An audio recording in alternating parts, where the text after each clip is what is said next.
आशा करता हूं आप सब बहुत अच्छे होंगे। मेरा नाम है सिद्धांत अग्निहोत्री। स्टडी ग्लोस पे आपका बहुत बहुत स्वागत है। वक्त आ गया कि किंग कारलेगा बाबर आजम को पाकिस्तान का प्रधानमंत्री बनाया जाए और ये विन है, ये लन है, मोहम्मद रिजवान के पास बकरी है, तो उसको प्रेसिडेंट बना दिया जाए पाकिस्तान का, क्योंकि आसिम मुनीर ने अपने आप को फील्ड मार्शल जो है खुद ही फील्ड मार्शल बना लिया है वैसे। ठीक है, अब देखिए ये कोई अच्छी बात नहीं है, ये डेंजरस है। मतलब ये पहली बार हुआ है कि एक देश को किसी ने हरवा दिया और उसी का जो आर्मी चीफ है वो फील्ड मार्शल बन गया।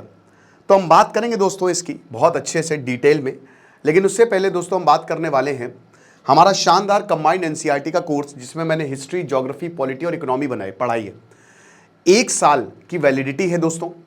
1 साल में आप कितनी बार भी ये देखें लेक्चर्स, साथ ही साथ पीडीएफ और टेस्ट सीरीज भी आपको मिलेगी। ये काफ़ी महंगे थे, 10,000 के थे ये, लेकिन अभी ये मात्र 2,000 के ऑफर में 2 दिन के लिए, आज और कल के लिए हमने ये ऑफर निकाला है, तो 2,000 में आपको मिलेगा मात्र। एनसीईआरटी 80 कूपन कोड यूज़ करें, चाहे वो पीसीएस का एग्जाम हो, यूपीएससी का एग्जाम, कोई भी एग्जाम हो, आपको बहुत ज़्यादा मदद मिलने वाली। डिस्क्रिप्शन कमेंट बॉक्स में लिंक दिया है। तो देखिए कुछ चीज़ें हैं। पहले तो हम ये देख लेते हैं कि आखिरकार जो आसिम मुनीर है क्या है। वो आसिम मुनीर ने अपने आप को फील्ड मार्शल घोषित कर लिया है। अब फील्ड मार्शल मतलब यही होती है कि ये हाईएस्ट मिलिट्री पोस्ट होती है ना। इससे पहले जनरल अयूब खान जो था उसने अपने आप को पाकिस्तान का फील्ड मार्शल बनाया था।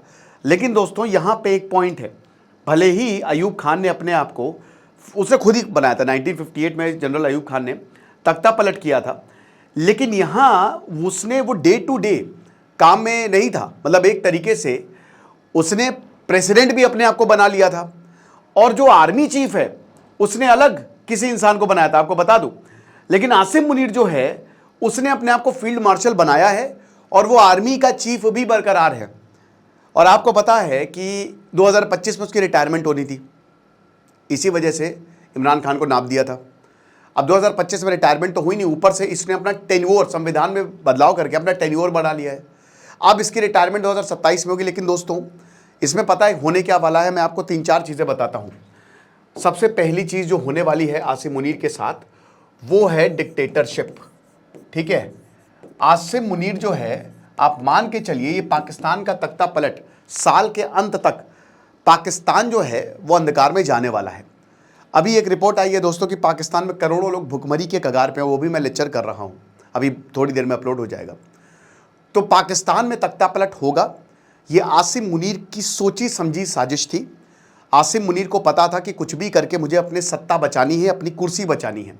अब उसके लिए करना क्या होगा कि हालात बहुत ज़्यादा ख़राब है। बता दूं कि अगर इसकी बात करते हैं तो इकोनॉमिक हालात जो हैं वो बहुत ही ज़्यादा ख़राब है, और इसकी जो पॉपुलैरिटी है वो धीमे धीमे इरोड होती जा रही है।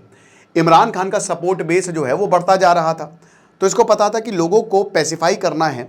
बलूचिस्तान का इशू है जो कंट्रोल से आउट ऑफ कंट्रोल हो गया है, तो इसने सबसे पहले 2 नेशन थ्योरी का हवाला दिया।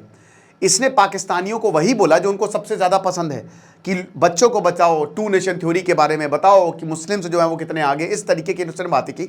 इसने हिंदू मुस्लिम कार्ड खेला। इसके बाद पहलगांव हमला होता है, और जाहिर सी बात है कि इसको पता था कि जब पहलगांव हमला होगा टीआरएफ ने तुरंत रिस्पॉन्सिबिलिटी ले ली। तो पहलगांव हमले के बाद, क्योंकि कश्मीर एक ऐसा मुद्दा है जो पाकिस्तान में चलता है, तो भारत हमला करेगा ही करेगा। अब भारत हमला करेगा तो हम हारेंगे, और पाकिस्तान हारा। अब हारने के बाद इसको पता है कि आईएसपीआर स्ट्रांग है, हम एक प्रोपागेंडा चलवाएंगे कि हम जीत गए। तो पाकिस्तान के लोगों को उन्हीं के लोगों ने बताया कि देखिए नूर यार खान ने बम गिर गया, मिसाइल गिर गई, यहाँ कराची में बम गिर गया, ठीक है, लाहौर में बम गिरा दिया। उनके ही लोगों ने जो है वो वीडियो बनाई, बल्कि भारत में ना कोई वीडियो, ना ही कोई सबूत, कोई सैटेलाइट इमेज तक नहीं। लेकिन फिर भी वहाँ के लोग डिल्यूजनल हैं, और वहाँ के लोगों को ये बताने में सफल हो गया कि हम तो जीत गए। अब जब हम जीत गए, शहबाज शरीफ के हालात बहुत ज़्यादा ख़राब हैं। खुद बोला था कि मुझे फ़ोन आया 2:30 बजे, मुझे पता था कि यहाँ पे बेस पे हमला हो गया है। जो मेरा फ़ोन, जो मैं सैटेलाइट फ़ोन जो है ये यूज़ करता हूँ, यही शहबाज शरीफ जो हैं जब गए थे, आपको याद होगा, मीटिंग करने व्लादिमीर पुतिन से, तो वो ईयरफोन तक भी नहीं लगा पा रहे थे, है ना। एनीवे, तो अब क्या है कि आसिम मुनीर, अयूब खान जो है, अयूब खान ने खुद को प्रमोट किया था, लेकिन आसिम मुनीर को सिविलियन गवर्नमेंट ने प्रमोट किया। शहबाज शरीफ की कैबिनेट ने यह फैसला लिया है कि इनको फील्ड मार्शल बनाया जाए। अब अगेन इसके 2 चीज़ें हैं। सबसे पहली बात, इस समय आसिम मुनीर का भय है, अंदर ही अंदर बहुत कुछ चल रहा है कुर्सी को लेकर, तो काफ़ी डर का माहौल है कि कहीं ऐसा ना हो शहबाज शरीफ, क्योंकि अगर आसिम मुनीर आता है तो शरीफ परिवार तो गया काम से, ठीक है, ये कोई भी थ्रेट होगी तो आसिम मुनीर तो उसको देखेगा नहीं, वो तो लटका देगा शहबाज शरीफ को भी, नवाज शरीफ को भी फांसी पर। तो ये हो सकता है एक तो डर के मारे किया हो, और दूसरी चीज़ ये है, सेकंड चीज़ ये है कि ये जो यहाँ पे अपने आप को इसने फील्ड मार्शल रैंक पे प्रमोट किया है, तो might be next war in the cards. ठीक है, हो सकता है क्योंकि जब भी ऐसा कोई ऐसा डिक्टेटर, आप एक पैटर्न नोट करिए कि जो डिक्टेटर्स हैं वो भारत के साथ वॉर करने में, स्पेशली वो मिलिट्री डिक्टेटर्स हैं, वो बड़े इच्छुक रहते हैं। आसिम मुनीर को पता है कि उनकी पब्लिक तभी साथ देगी जब कश्मीर मुद्दे पे हम बात करेंगे, और आसिम मुनीर ये करने वाला है। तो 1965 वॉर जो है, आपको याद होगा कि उसमें भी पाकिस्तान हारा था और अयूब खान की वहाँ से पॉपुलैरिटी गिरना शुरू हुई थी। फिर 1998 की बात करें तो परवेज़ मुशर्रफ ने भी कारगिल वॉर किया था। हर वॉर के बाद एक नया डिक्टेटर आ जाता है पाकिस्तान में, है ना। और ये वॉर जो 4 डे वॉर हुई है, इसमें नया डिक्टेटर आसिम मुनीर है, और हो सकता है कि ये आगे भी जो है इस तरीके की हरकतें करे। लेकिन इसमें भारत ने साफ साफ बोल दिया है कि कोई भी आतंकी हमला एक्ट ऑफ वॉर होगा, और भारत ने ये भी बोल दिया कि अब बात जो है वो पाकिस्तान ऑक्यूपाइड कश्मीर पे होगी। ठीक है, इससे नीचे तो हम किसी में बात नहीं करेंगे। एक और चीज़ कि एक्सट्रीम पावर, देखिए इस समय आसिम मुनीर के पास एक्सट्रीम पावर है। पाकिस्तान के सुप्रीम कोर्ट तक ने ये बोल दिया था कि जो भी कैदी हैं आप उनको मिलिट्री कोर्ट्स में ट्राई करिए, हमको इसमें कोई प्रॉब्लम नहीं है कि जो सिविलियंस हैं जिन्होंने पाकिस्तान में लॉ एंड ऑर्डर बिगाड़ा है, आप आसानी से उनको ट्राई कर सकते हैं मिलिट्री कोर्ट में। तो ये आपको दिखाता है कि यहाँ पे आसिम मुनीर के पास एक्सट्रीम पावर आ जाएगी और लोगों का बेड़ा गर्क। IMF ने कंडीशंस लगाई हैं, तगड़ी कंडीशंस लगाई हैं, इतना आसान नहीं होने वाला, और IMF पैसा तब तक नहीं देगा जब तक पाकिस्तान चीज़ें नहीं सुधारेगा। आसिम मुनीर का आना इसलिए भी बड़ा महत्वपूर्ण है। CIA की साजिश हो सकती है, बिल्कुल CIA की साजिश हो सकती है, क्योंकि देखिए सिविलियन गवर्नमेंट तो थोड़ा सा हिचकिचाएगी, क्योंकि IMF की कंडीशंस खतरनाक है कि आप एग्रीकल्चरल टैक्स लगा दीजिए, आप ये लगा दीजिए, वो लगा दीजिए। लेकिन आर्मी ये कर सकती है, आसिम मुनीर ये कर सकता है। अमेरिका को भी ये पता है कि एक डिक्टेटर आएगा तो वो तो डिक्टेटर है, उसको तो मतलब है नहीं लोगों से, तो वो क्या करेगा कि लोगों के पे टैक्स भी लगाएगा, और जो भी पैसा देंगे, जो भी हमने कंडीशंस रखे उसको फुलफिल भी करेगा। लेकिन इसमें कंडीशंस ये भी है कि आपको अपना डिफेंस बजट कम करना होगा, है ना, एक ये भी कंडीशन है। तो अभी देखेंगे वो कैसे प्ले आउट करता है दोस्तों। लेकिन ये मान के चलिए कि Pakistan is the land of कूस, यहाँ पे बहुत सारे तख्ता पलट हुए हैं, और यहाँ हर आर्मी जनरल जो है वो इसी फिराक में रहता है कि बस एक बार तख्ता पलट कर ले, मजा आ जाएगा, क्योंकि पावर हमको मिल जाएगी। एक्सट्रीम पावर के साथ एक्सट्रीम लग्जरी भी यहाँ पे आर्मी को मिलती है। बट क्या ये इतना आसान होगा? हो सकता है दोस्तों इस समय। फिर उसके बाद भारत पे क्या इंपैक्ट रहेगा?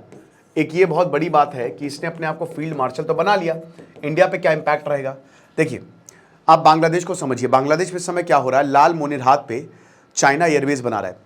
उसके जरिए चाइना क्या कर रहा है, एक तो बे ऑफ बंगाल पे वो नज़र रखेगा। दूसरी चीज़ ये है कि जो नॉर्थ ईस्ट में भारत की गतिविधियां हो रही हैं, यहाँ पे चाइना लगा ड्रोन्स, यहाँ पे चाइना लगा UAV, ठीक है ना, अनमैन्ड एरियल व्हीकल्स। तो सारी जो भी डेवलपमेंट्स है चाइना यहाँ पे नज़र रखेगा। और इसमें जो कॉन्ट्रैक्टर्स हैं वो ISI की कंपनीज़ हैं, जो पाकिस्तान में कंपनी खाली नाम की हैं, पीछे ISI काम कर रहा है। तो इसमें ISI plus China north east में इन्वॉल्व है, ठीक है। तो ये आप देख सकते हैं कि जो पॉइंट है फील्ड मार्शल बनाने का, ठीक है ना, वो बहुत इंपॉर्टेंट है कि एक समय पे जहाँ पे बांग्लादेश में बहुत अनस्टेबिलिटी है, वहाँ पे चाइना और ISI का दखल है, उसी समय पाकिस्तान में एक फील्ड मार्शल, मतलब एक जो आसिम मुनीर फील्ड मार्शल की पोस्ट पे आ जाता है। तो भारत के अगर इम्पैक्ट की बात करते हैं तो यकीनन भारत पे इम्पैक्ट इसलिए होगा क्योंकि आसिम मुनीर भारत का कोई प्रेमी नहीं है ना, ना ही वो बातचीत चाहता है। ये तो उसने अपने सीधा सीधा स्पीच में बोला है। और हो सकता है आतंकवाद को बढ़ावा मिले, तगड़े से मिले।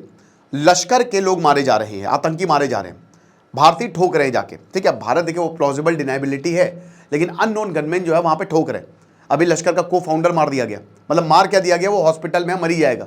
हाफिज सईद का अगला नंबर हो सकता है। तो आतंकवाद को बढ़ावा आसिम मुनीर के आने से मिलेगा, और अगर आतंकवाद आए तो कश्मीर में ही आएगा। लेकिन हमको एक और चीज़ समझनी है कि कश्मीर में सिक्योरिटी बहुत ज़्यादा कर दी है। इंडियन आर्मी जो है वो LOC पे पूरा डिजिटाइजेशन करने की फिराक में है, और सीधा सीधा ये बोल दिया है, भारत का जो ये स्टेटमेंट है ना, जो कोई भी एक्ट ऑफ टेररिज्म है वो एक्ट ऑफ वॉर है, वो भारत के लिए संजीवनी बूटी है। मतलब अगर आप कोई भी आतंकवाद करोगे, अगर हमला भी हुआ ना, तो वो एक्ट ऑफ वॉर, हम सीधा वॉर में चले जाएंगे। इस बार हम ऑपरेशन सिंदूर या महज एक पर्टिकुलर ऑपरेशन तक सीमित नहीं रहेंगे। और ये हमने दिखा दिया है इंडियन आर्मी ने कि इनके 20% एयरफोर्स के इंफ्रास्ट्रक्चर को तबाह कर दिया हमने, इनके स्ट्रैटेजिक बेस को मारा है हमने। और हमने कुछ भी नहीं, कराची पे हमारी जो नौसेना है वो हमले के लिए तैयार थी, एयरक्राफ्ट कैरियर आ गया था, ठीक है, तो खत्म कर देते। और कहीं पे भी तुम छुपोगे वहां मारेंगे। ये आसिम मुनीर को भी पता है। लेकिन हां, इसमें आतंकवाद, टेररिज्म का हो सकता है एक नया फेज आसिम मुनीर के अंदर शुरू हो, फिर इस्लामाइजेशन और ज्यादा बढ़ेगा, ठीक है, बहुत भयानक। और ये कट्टर, इसका आप एक रेडिकल इस्लाम देखेंगे, क्योंकि आसिम मुनीर खुद भी, आपको पता है कि वो बहुत ही रेडिकल आदमी है ना। वो इस्लाम की, वो ऐसा आदमी है कि वो इस्लाम को तो फॉलो करता है, लेकिन उसका एक बहुत ही कट्टर स्वरूप, धर्म का एक सॉफ्ट स्वरूप होता है और एक कट्टर स्वरूप होता है। हर धर्म का होता है, चाहे वो क्रिश्चियनिटी हो, चाहे वो इस्लाम हो, चाहे हिंदुइज्म हो, चाहे बुद्धिज्म हो, हर एक धर्म का कट्टर स्वरूप होता है।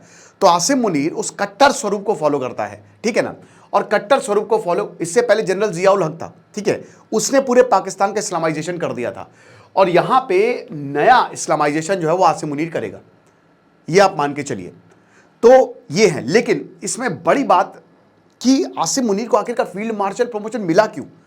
क्योंकि उसने कुछ किया ही नहीं, वो हार गया, वो बंकर में छुप गया था डर के मारे, उसकी एक स्पीच सामने नहीं आई। ये तो पाकिस्तान के लोगों को खुद देखना चाहिए कि जो हमारा आर्मी चीफ है वो ना ही सामने आया, इनके डीजी ISPR जो है आके बोल रहे हैं, एक कोई सेंटर ऑफ ग्रेविटी बोल रहा है, आसिम मुनीर ने तो कोई स्पीच ही नहीं दी। तो एक ऐसा आदमी जो लोगों की कोई परवाह ही नहीं है, उसको अपनी कोई परवाह नहीं, अपनी फैमिली तक को लंदन भेज दिया, क्या ऐसा आदमी पाकिस्तान के लिए सही होगा? बिल्कुल नहीं सही होगा, है ना। लेकिन ये बहुत ही सोची समझी साजिश है और इसमें बड़ी पावर्स इन्वॉल्व हैं, मान के चलिए आप। खुश रहिए, पढ़ते रहिए। जैसे सिद्धांत अग्निहोत्री साइनिंग ऑफ। आपको क्या लगता है मुझे कमेंट बॉक्स में जरूर बताइएगा। बाकी आप NCERT के कोर्स को अवेल कर सकते हैं, डिस्क्रिप्शन कमेंट बॉक्स में लिंक दे, और चैनल को सब्सक्राइब करो यार। Thank you.